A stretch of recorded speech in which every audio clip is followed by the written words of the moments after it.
ओम भास्कराय नमः। पुण्याकृति चैनल पर चल रहे मग संदेश श्रृंखला में आप सभी बंधुओं का स्वागत है। पिछले प्रसंग में आहार विषय कुछ बातें हम लोग की हो रही थी। तदंतर्गत हमने स्थूल आहार पर कुछ बातें की।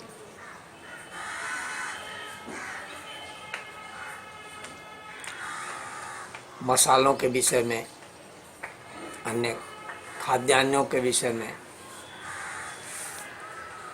जल की व्यवस्था के विषय में बातें हुई। अभी के फैशन में आरओ और बिसलरी का जो चलन निरंतर बढ़ता जा रहा है, इस पर हमारी बातें हुई।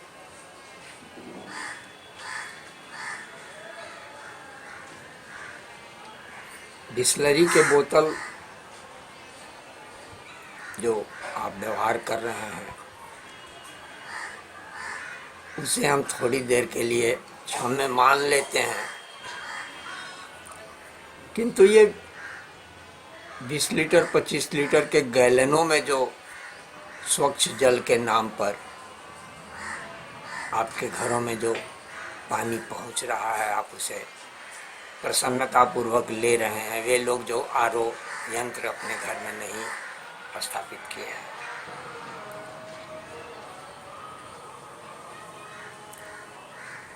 छुआछूत को तो छोड़ दीजिए। मान लिया थोड़ी देर के लिए, हाँ भाई ये तो मनुवादी सोच है, पुरानी बातें हैं। साइंस पर जोर है आपका ना। साइंस के दृष्टि से भी कभी विचार किया आपने? हमारे भारतीय, हमारे सनातन विज्ञान की बात को हम थोड़ी देर के लिए हम यहाँ छोड़ रहे हैं। साइंस के शैली में ही अगर विचार करते हैं तो क्या कभी आपने सोचा वो पानी का जो जार है, जिसमें पानी भर भर के आ रहा है आपके घरों में, आप उसे ले रहे हैं, वो कैसा है? एक ही जार वो रोज दिन बदल बदल करके अन्य अन्य अन्य घरों में जा रहा है। जैसी तैसी अवस्था में वो उसका ट्रांसपोर्टेशन हो रहा है। जरा उसके ढक्कन को खोल करके उसके अंदर तलछटी में जमे हुए कचरे को भी तो देखिए। कितने लोग अपने घर में टीडीएस मीटर, थर्मामीटर जैसा साधारण सा यंत्र है, बहुत कीमती भी नहीं है, 500-700 रुपये में मिल जाता है, 1000-1200 में अच्छे क्वालिटी का भी मिल जाता है। टीडीएस मीटर रख करके कभी उससे नाप करके देखिए कितना क्या फर्क है। जरूरत नहीं समझते हैं इसका, ध्यान ही नहीं जाता है, उसके लिए समय भी नहीं है, रुचि भी नहीं है उसके प्रति।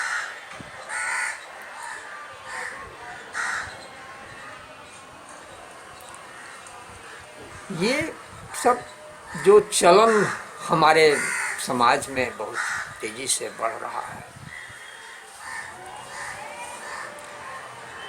इससे बचने की आवश्यकता है।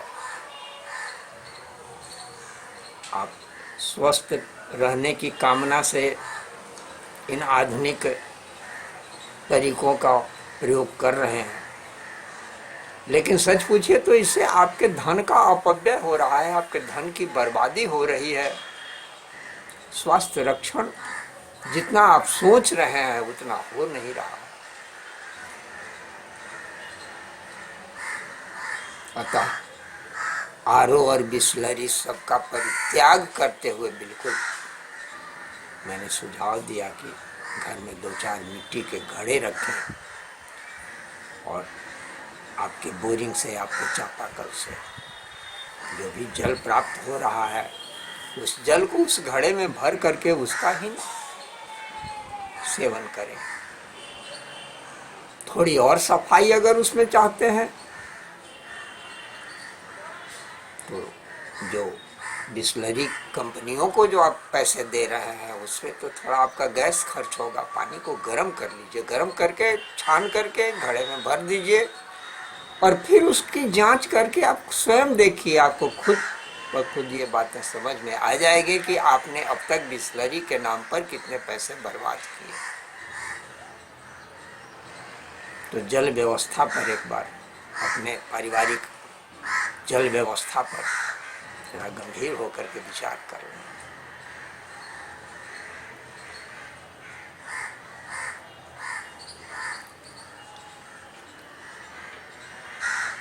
भोज्य पदार्थों में कल के प्रसंग में हमने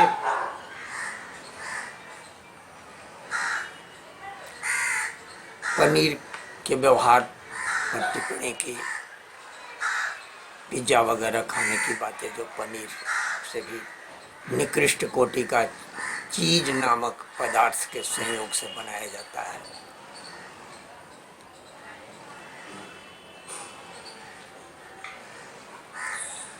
लवण के वर्जना की बातें हमने कही। लवण के मामले में भी लवण, डॉक्टर साहब के पास जाते हैं, डॉक्टर साहब सीधे कहते हैं कि भाई आपको बीपी है। बीपी की शिकायत तो आजकल बिल्कुल सर्दी जुकाम की तरह कॉमन हो। लवण की वर्जना की बात करते हैं। लवण के नाम पर आप क्या कौन सा लवण खा रहे हैं? आयोडाइज्ड सॉल्ट, ब्रांडेड कंपनियों के।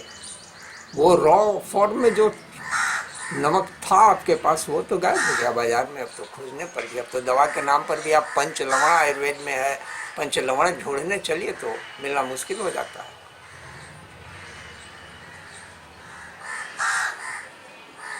मेरा सुझाव यहाँ ये है कि जो आप महंगे आयोडाइज्ड सॉल्ट ले रहे हैं, आयोडाइज्ड पर भी ये हाई लेवल का, बहुत बड़े पैमाने पर विश्व स्तरीय रूप से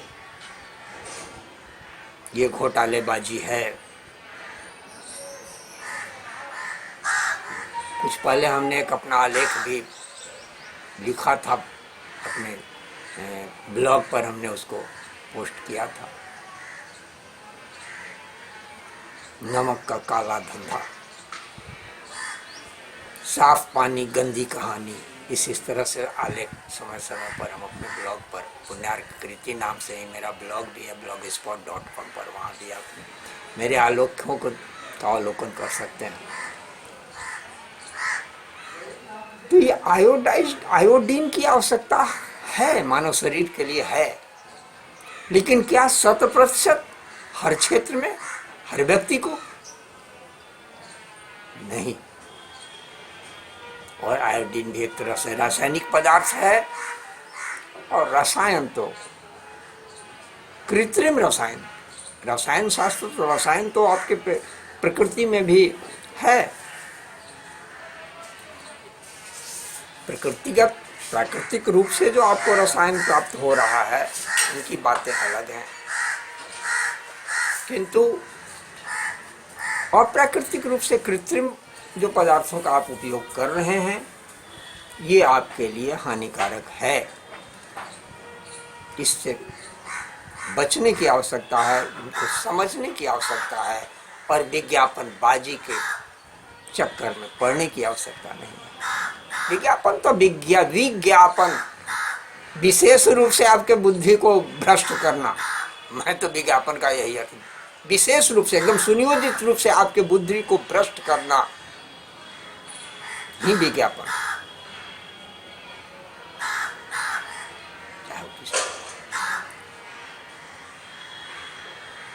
नमक के बारे में मेरा सुझाव यह है कि बहुत सी महंगी चीजें खाते हैं,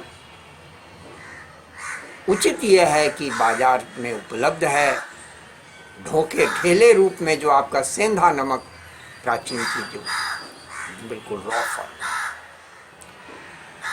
ये पश्चिम वाले और पश्चिमी चश्मा रखने वाले इधर पूरब वाले तो उसकी शिकायत भी करेंगे ही, वो सभी को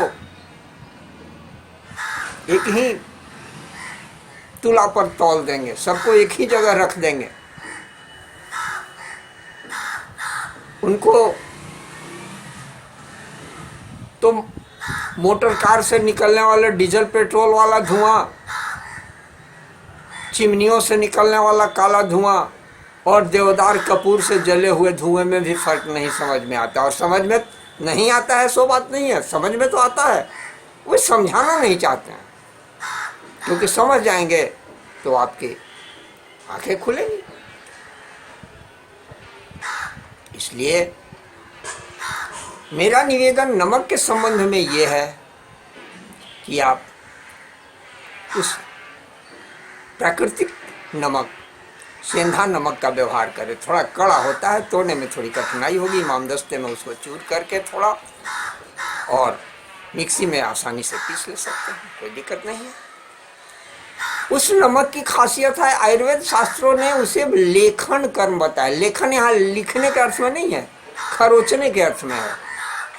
ये नमक क्या करता है, ये विज्ञान वाले आपको, साइंस वाले क्या बताते हैं आप नमक के बारे में कि ये नमक अधिक आप खा रहे हैं तो आपके धमनियों में जा करके, धमनी काठिन्य जिसको बोलते हैं, आपके धमनियों को कड़ा कर देता है, वो उसमें लेयर उसका जमा होते रहता है, धीरे धीरे कोलेस्ट्रॉल और सॉल्ट ये सारे आपके जमा होते रहते हैं, और जिससे आगे चल करके आपको हाई ब्लड प्रेशर का शिकार होना पड़ता है।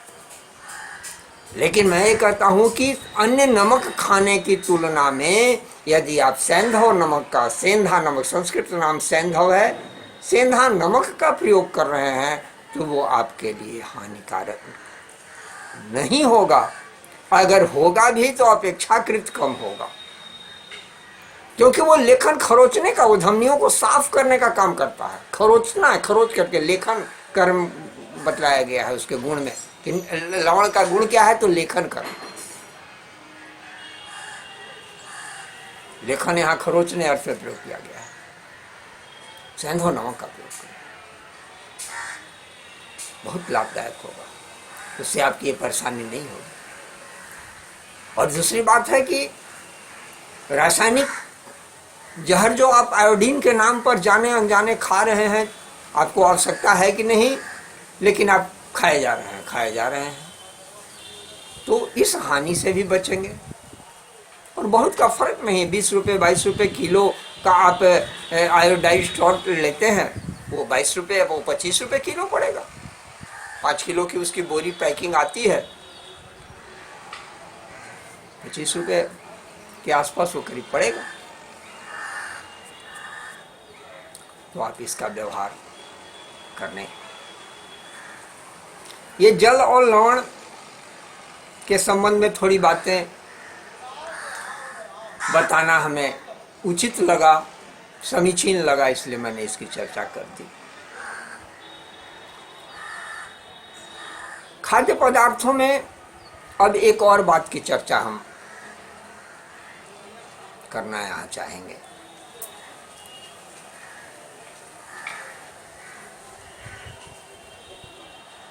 जलेबी खाना तो बहुत पसंद करते होंगे। जलेबी हमारा भारतीय, क्या इसको कहते हैं, राष्ट्रीय मिठाइयों में इसकी गणना है भी। बहुत स्वादिष्ट होता है, बहुत स्वास्थ्य के लिए भी अच्छा है, हानिकारक नहीं है। सही ढंग से जलेबी बनाया जाए तो हानिकारक ही नहीं, स्वास्थ्य के लिए अच्छा है। हमारे यहाँ तो चलन था, शादी ब्याह में भी क्या था, आज के तरह में कचौड़ी और जलेबी का जलपान होता था। बारात में जाते थे तो प्रातःकालीन जलपान यही होता था, जलेबी और कचौड़ी। अब कहाँ, अब बारात में कहाँ जलेबी कचौड़ी मिलता। खैर, इस निर्माण के विषय में एक चीज का ध्यान दिलाना चाहते हैं। पहले जो जलेबी के लिए जो मैदे को घोल बनाते हैं, मैदा के जिसको मैदानी कहते हैं, कुछ देर पहले उसको बना करके रख लिया जाता था छानने से पहले। वो करीब 12 घंटे 10 घंटे पहले उसमें संधान क्रिया, प्राकृतिक रूप से उसमें संधान क्रिया होती थी,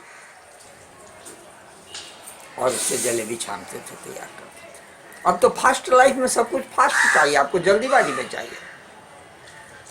उसके लिए भी हमारे यहाँ, हमारा आयुर्वेद के विधान में है, 1 किलो मैदे का घोल अगर आप बना रहे हैं तो कुछ नहीं, 2-4 बूंद उसमें पपीते की दूध डाल दीजिए। पपीता का फल जैसे ऊपर काटेंगे डंठल के पास में, तो उसमें से पपीते के दूध या पपीते के पौधे में से भी पत्ती को अगर तोड़ेंगे तो उसमें से दूध कुछ मिलेगा। वो बहुत स्वस्थ और स्वास्थ्यवर्धक रसायन है। उसको आप उसमें मैदे के घोल में डाल देंगे, वो आपका मैदानी तैयार हो गया, बढ़िया जलेबी बनेगा। किंतु आजकल क्या होता है, अब कहाँ पपीते की क्या, सभी सब तो पुरानी बातें होगी। अब वहां पर सीधे एक रसायन का प्रयोग कर रहे हैं। हलवाइयों से पूछिए कि क्या ये डालते हो भाई, तो बताएंगे कि ये हाइड्रो है, हाइड्रस, इस नाम से बाजार में वो रसायन केमिकल उपलब्ध होता है। क्या कभी आपने जानने का प्रयास किया कि वो हाइड्रस क्या है? नहीं। आप सात्विक अपने को समझ रहे हैं, शुद्ध सात्विक, हम तो आहार बहार लेने वाले हैं। हम फिर कहेंगे कि जो सात्विक है उसी को तो ज्यादा विचार करने की, जो पहले ही तमोगुण में लिपटा हुआ है उसको क्या विचार करना है। वो हाइड्रो जो है, ये भी, इसका भी व्यवहार हमारी संस्कृति में, हमारे खान पान में इस तरह से डाल दिया गया साइंस वालों के द्वारा कि किसी तरह से हमारा स्वास्थ्य, हमारा धर्म, हमारा कर्म, हमारी संस्कृति सब ध्वस्त हो। वो विशुद्ध हड्डी का रिफाइन चूर्ण है, वो हड्डी के चूर्ण से, वो सीधे वो हड्डी का चूर्ण। और आज के समय में तो उस हड्डी के चूर्ण का तो बहुत से खाद्य पदार्थों में धड़ल्ले से व्यवहार हो रहा है। इस पर हमारे धर्मधारियों को जरा भी इसके लिए चिंता नहीं है। बड़े बड़े मंचों से श्रीमद् भागवत का बिरहा गाने वाले और भक्तों को रिझाने वाले लोग तो हैं, लेकिन आपके जीवन की अनिवार्य चीजें जिस पर हमें ध्यान देने की वाकई आवश्यकता है, उस पर तो चर्चाएं तो करना भी जरूरी नहीं समझते, जिनका ये कर्तव्य बनता है कि इन चीजों पर हमें ध्यान दिलाना।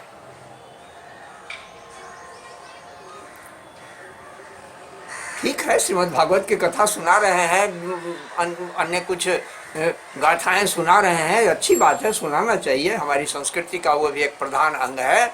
लेकिन उसमें भी किस भाग को कितना और किस स्वरूप में वो परोस रहे हैं आपके सामने, अनजान अनाड़ी भक्तों के समक्ष। खैर, यहाँ उन विषयों पर चर्चा करना मेरा उद्देश्य नहीं है। यहाँ मेरा ये कहना है कि उनका भी ये कर्तव्य बनता था कि इन अभी छोटी बातों पर हमें हमारी संस्कृति का जो पतन हो रहा है, ये बात सिर्फ मग समाज के लिए नहीं, ये अन्य समाज, पूरे हम अपने सनातनी समाज के लिए ये बातें हो रही। हमें सचेत होने की आवश्यकता है, जाने अनजाने किस तरह से हमारे धर्म पर, हमारी क्रियाकलाप पर, हमारी संस्कृति पर कुठाराघात हो रहा है, और धीरे धीरे हमें इस तरह से आदी बना दिया जा रहा है। हम उसको सोच समझ लें, इसका बहुत ध्यान रखना, यथासंभव इन चीजों से। अब ऐसे तो कहेंगे तो फिर वो तो चीनी भी तो उसी तरह से हाइड्रस, पहले के समय में जो चीनी जो है साफ करने का, चीनी बनाने के, चीनी के साथ, चीनी तो बाद में आया। जिस समय आज से 100 साल पहले चीनी का प्रचलन आया था, चीनी का आविष्कार हुआ, चीनी बनाने की आधुनिक प्रक्रिया आई, तो उस समय के लोगों ने सख्त विरोध किया था। हम सनातनी लोग, ये धर्म, अपने को धार्मिक समझने वाले लोग, हिंदू लोग, इसको नहीं सेवन करते थे। आपके घर में, परिवार में भी कोई बड़े बूढ़े दादा दादी, नाना नानी कुछ होंगे तो उनसे पुरानी कहानियां पूछिएगा, जानिए, वो बताएंगे कि नहीं, चीनी नहीं चल, चीनी को तो हम अशुद्ध मानते थे। और अभी भी शुभ कार्यों में, माने पूजा पाठ विशेष कार्यों में आप सूर्य भगवान के लिए आप ठेकुआ बनाते हैं, पुआ बनाते हैं, सत्यनारायण पूजन के लिए आप गुड़ में बनाते हैं। उसके बाद का फॉर्म जो आया, जिसको खाड़, भूरा वगैरह के नाम से जाना जाता है, पुराना पदार्थ होता था, गुड़ और चीनी के बीच का स्थिति है रवा। वो रवादार चीनी अलग हो जाता था और कुछ मधु के तरह तरल पदार्थ अलग हो जाता था। वो चीजें हमारी थी। जिस दिन जो भी कोई नई चीज आती है तो तत्कालीन समाज उन्हें वही अपने औकात भर, अपनी काबू भर, अपनी स्थिति भर बहिष्कार करता है, विरोध करता है। लेकिन वही चीजें फिर घूम फिर करके धीरे धीरे दूसरे रास्ते से, सीधे आने में दिक्कत होती है तो दूसरे रास्ते से आपके घरों में वो प्रवेश कर जाता है। और जब प्रवेश एक बार कर जाता है जो, फिर उसे निकालना बड़ा मुश्किल हो जाता है।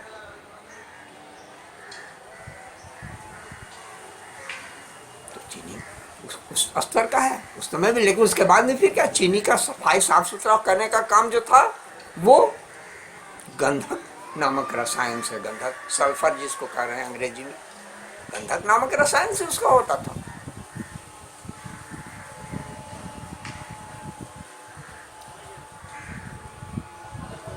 यथासंभव आप गुड़ का प्रयोग करें, भूरे का प्रयोग करें। चीनी वैसे भी ये तो मीठा, इसको तो सीधे इसको जहर कहने में कोई दिक्कत नहीं है। अभी डायबिटीज की बीमारी घर घर में है, क्यों? इसके पीछे तो आपका जीवन शैली जिम्मेवार है, सबसे मुख्य आपका जीवन शैली जिम्मेवार है।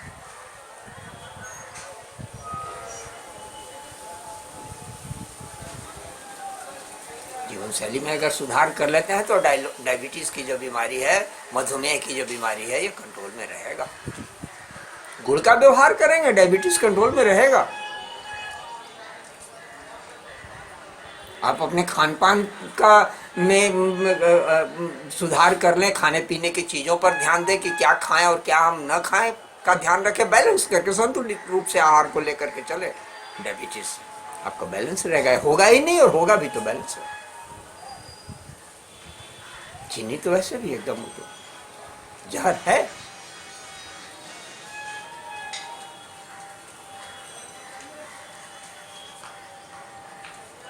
इस तरह से बहुत सी चीज़ें हमारी हैं खान पान में, इन पर ध्यान देने की आवश्यकता है।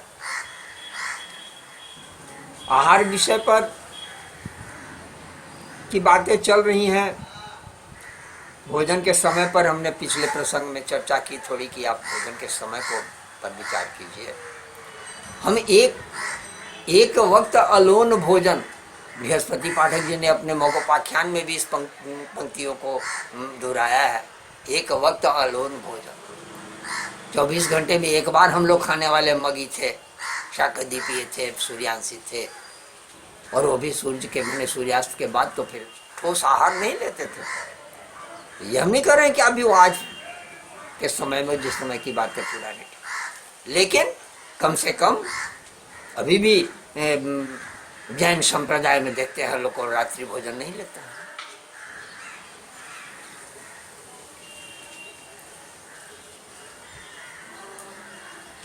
यहाँ हम भोजन के समय पर ध्यान दिलाना चाह रहे हैं कि सुबह का पहला भोजन आपका कब हो, जिस पर हम पिछले प्रसंग में चर्चा कर चुके हैं।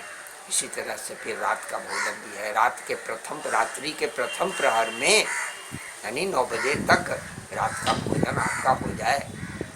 दिन में 9 बजे 9-10 बजे हमने भोजन की बात की, रात में 9-10 बजे भोजन की बात कर रहे हैं।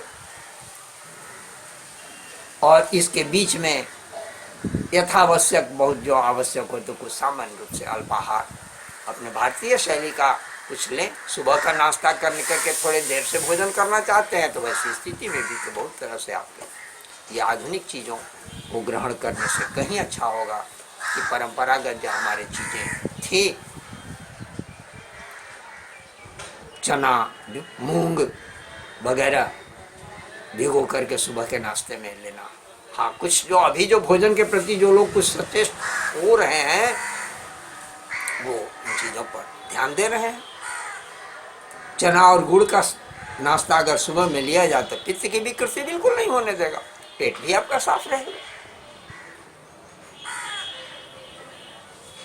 मौसम के हिसाब से, जैसे गर्मियों में सूर्योदय जल्दी हो रहा है, 5:15 के आसपास सूर्योदय हो जा रहा है, 5:30 के आसपास हो रहा है, तो सूर्योदय से घंटे 2 घंटे का जो आपका पूजा पाठ अन्य जो नित्य क्रियाएं हैं उनसे निवृत्त होकर के अल्पाहार के रूप में थोड़ा आप ले सकते हैं उन चीज़ों को, कि 10 बजे 10:30 बजे तक अधिकतम भोजन ले लें दिन का।